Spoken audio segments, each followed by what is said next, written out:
This is Ray Glasser, and this segment will be about my Las Vegas years, why I moved there, what I did there, how I fell in love with the city and its rich history, and why I moved back to Cleveland.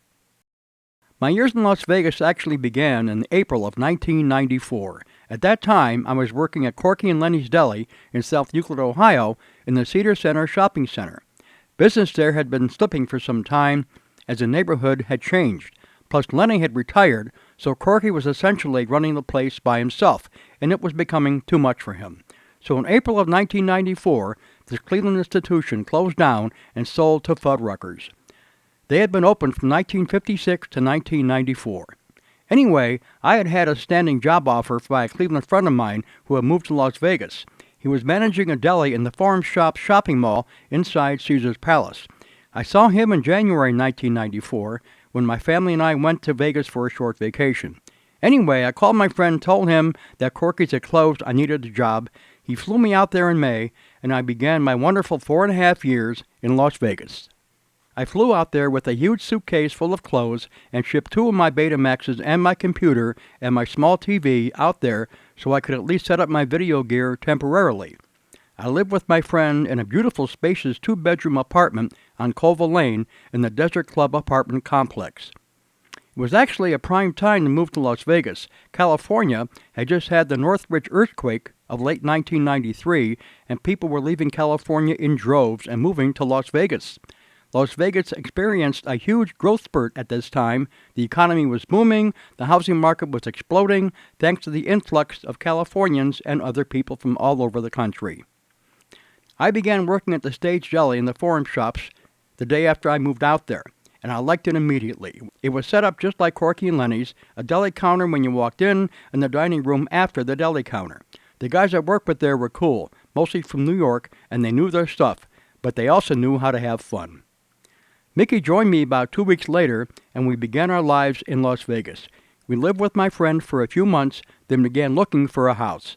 We actually found a Japanese real estate agent who Mickey bonded with instantly, and she found us a great house on the east side of town, about 8 miles from the Strip. We began the purchase process and the paperwork, and finally moved in July of 1994. July was a great month for me. We moved into our Las Vegas house, plus I attended the VSDA show at the convention center without having to fly across the country. The house was built in 1963 and was 1,920 square feet. It had 4 bedrooms, 2 living rooms, a covered back deck. It was actually pretty big for 2 people, but we knew we'd be having visitors from Cleveland every now and then, which we did. The house worked out beautifully. I took 1 bedroom and made it into my video room, and it even had a half bath attached to it. In September, Mickey and I flew back to Cleveland and packed up some essentials plus all my audio and video gear, threw it all in a big U-Haul, and my younger son drove it out to Las Vegas. I shot a video of my video room the way it had been since 1982 in my Mayfield Heights house so I could recreate it tape by tape and wall by wall in Las Vegas. We flew back, we unloaded the trailer, and began the huge process of recreating my video room. After about a week, it was finally done, and we settled into our life in Las Vegas. For me, it was a godsend living there, for many reasons. No more winters, no more blizzards, and no more airplane trips to fly to Vegas to attend the 2 trade shows that I went to every year, the CES in January and the VSDA show in July. Our house was great, I loved my video room, and the job was much easier than Corky and Lenny's. We were on our way. Over the years, we had lots of visitors from Cleveland, both friends and family. Mickey and I both have Mondays and Tuesdays off, so one night we ate at home, the other night we went out to a casino and we had dinner. It was a great life. But in September of 1994, there was a bump. The owner of the Stage Deli, where we were both working, sold the deli, and his last day as the owner was Halloween Day of 1994. I shot some video that day.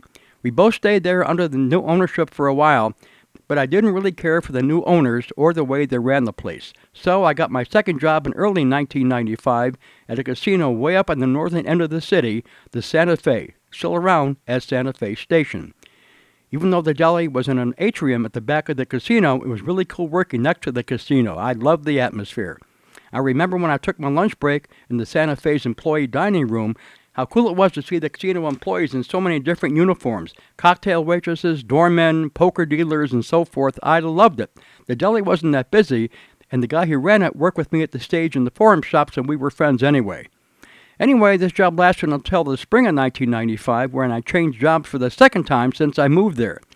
The owner of the Stage Deli and the forum shops, Joel, approached me and asked me if I wanted to come on board with him in the MGM Grand, where he had converted a snack bar into a mini Stage Deli, which was basically a carryout, and he called it the Stage Deli Express. We discussed things like money and hours, and I went for it. I actually worked there for the rest of my time in Las Vegas. There was no kitchen, no waitresses, no dining room. The customers bought their food and carried the food on a tray into the huge sportsbook area, which is right across from the deli, and that was essentially our seating area. It worked out beautifully. In December of 1995, a major Las Vegas development happened with the closing of downtown Las Vegas as a roadway, and construction began on the Fremont Street Experience. This evening, its fabled past will be forever etched in our memories. It is one of the most photographed and one of the most famous streets in the world. John Bonds joins us live now from the Fremont Street with his special report. John. We're underneath the wonderful canopy that makes up the new Fremont Street. We were told earlier this evening they had another light show, and we've also been told that it was fantastic. Of course, a lot of folks come down here to see the new Fremont Street experience, but for many people, the old Fremont experience will always hold a special place in their hearts.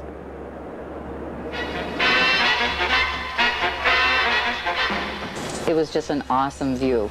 It just took your breath away, and everybody would go, oh, look at this, all the lights. Now that the long hype space frame is about to open with its promise of more tourists and more bucks. But can it ever replace the excitement, fun, and neon madness that made Fremont Street famous around the globe and forever changed? But will it regain the glory? Well, back here live, we'll all be able to answer that question for ourselves come December 14th. That's when the Fremont Street Experience opens officially to the public. But by looking at the crowds that have just assembled here tonight, it looks like it's on its way to success. Anyway, life is good. Throughout 1995, 96, and 97, we always had visitors from Cleveland and other places, and that, plus our jobs, kept us busy.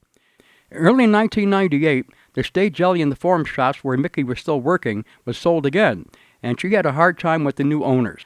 Eventually, things came to a head, and they gave her a 2-week suspension. She wound up quitting, and she announced to me that she missed her family and wanted to move back to Cleveland. All the kids were getting married and having families of their own, and she missed them. She flew back to Cleveland in the summer of 1998 and immediately went back to working at Corky and Lenny's. And I began packing up her house, and I put it on the market. Luckily, we had kept our house in Mayfield Heights just in case we ever moved back, and it's a good thing that we did. We finally sold the Las Vegas house in October and moved back to Cleveland on November 1st. I shot video of a lot of the trip back home with 2 cars and a huge U-Haul.